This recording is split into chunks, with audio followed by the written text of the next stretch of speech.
Hey, what's up? This is Preston Lopez. You're watching the Preston Lopez Show, 18th season. That's like 18 years. And I'm here with Jimmy Aponte. What's up? What's up? He is an artist, a photographer.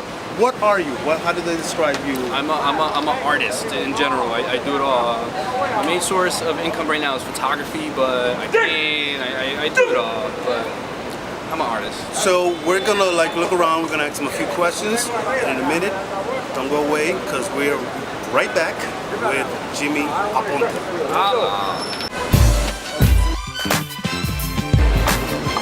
So I describe my photography as visually edible because it looks so appetizing when you're physically looking at it. It's like your eyes are eating it. It's like Starburst for the eyes, you know.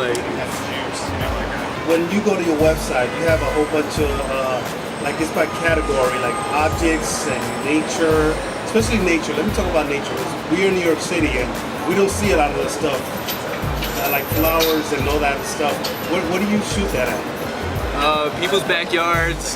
When I go to Long Island, you know, when I go to park, you know, we have not as much or as many as I wish we had, but yeah, there's some out here in the city, you know.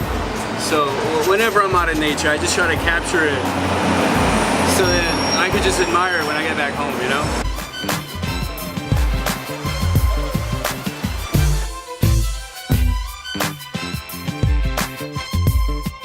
When you're shooting, because you're a photographer, when you're shooting a picture of photography, do you feel a sense of calm, or are you shooting are you punching like it's like work? You feel like stressed out? Because some people feel like, you know, it is calming effect. No, it just comes so natural. I don't know how to explain it. It's just like... Are you feeling calm when you're shooting photography, or are you at ease? Or are you like, okay, I gotta shoot this perfectly, and you're frustrated? No, I'm super at ease.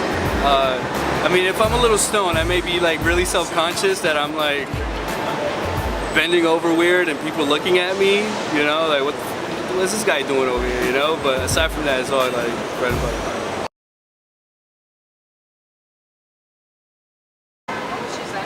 They're 20 bucks each. It's actually a day in the life in New York City. So you have above the ground, you have the ground, and underground. These are fire hydrants, pumps. So and then they throw down the water. These are reflections of the pictures of reflections in puddles in New York City. And this is directly underneath subways.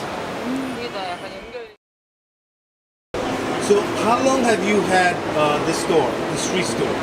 It's actually it just hit a year. I'm over my freshman year. I'm a sophomore street artist now, and it's been a crazy year. I mean, you know, from molding the right work to the right setup.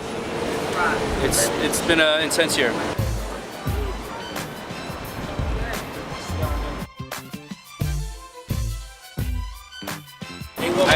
So it started off, I literally got fired from my last job, and I called a dear family friend, and I told her how I wanted to start a company, and just playing around, I'm like, would you want to invest in this new business I'm going to start? And surprisingly, she was like, yeah. And I was like, what? So I got an investor who believed in my dream or my vision, and literally just financed my idea to where I took it from my brain to physically manifesting it. But it happened because of finances, you know? And persistent that you have, and you have the willingness to do it. So what advice we give an up-and-coming artist or photographer or somebody who's in the arts, and how to do what you have accomplished? So whatever art medium you express yourself, just pump it out, pump it out. Don't worry about anyone stealing anything of yours. Don't worry about people taking your idea. You can't worry about that. You just gotta pump it out. Pump out whatever art it is, whatever medium, singing, whatever. Just pump it out. Every single day, you gotta live it, you gotta breathe it. Don't worry about anyone taking your ideas or biting off of you, which both mean the same thing. Just pump it out. Ultimately, your product is gonna be so dope that no one could duplicate it. You're gonna start influencing other people, and then that's when you start bending reality.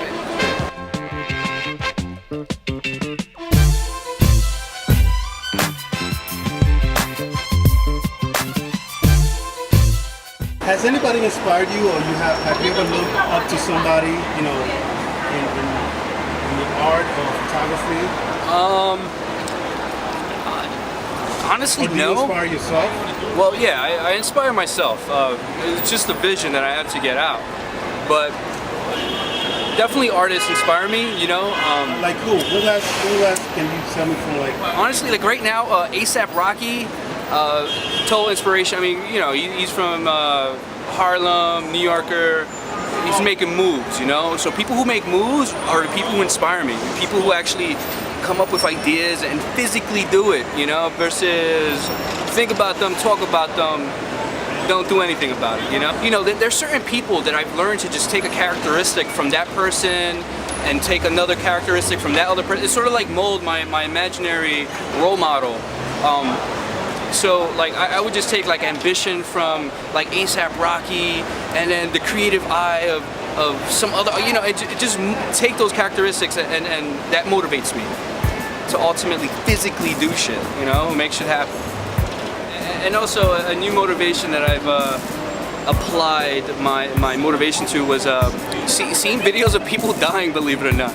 Like I see someone getting murdered or just dying, it kind of makes me feel like, damn, like that could have been me, you know, like I gotta do some shit before I die, you know. I could die like right now, I could die like in a fucking hour from now. Like you feel like your time sometimes is expiring, you know, like it's like expiration in a way. Like when you see them dying, you're like, oh, I gotta accomplish more things. Exactly, yeah. So yeah, whenever I see someone die, like it's like definitely my time in this world, I have to get as much things done physically before I pass away, than just sit down on my bed and procrastinate.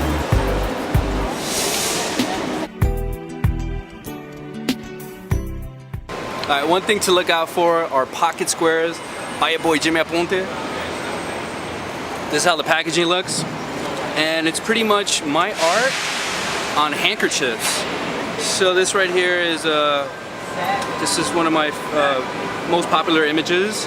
So now you can actually wear art. So you have a couple of different folds. If you're wearing a blazer, if you're a man specifically, I call this the top hat fold. Fold it as so.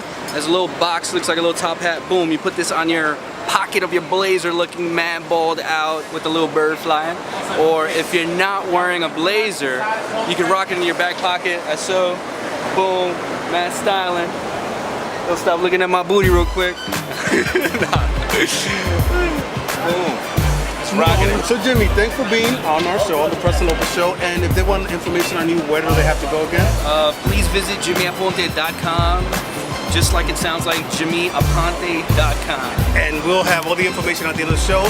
And for now, I do have my pocket square, personally pocket square that I got from Jimmy Aponte. And again, thanks for being on the show, and I hope to have you in the future.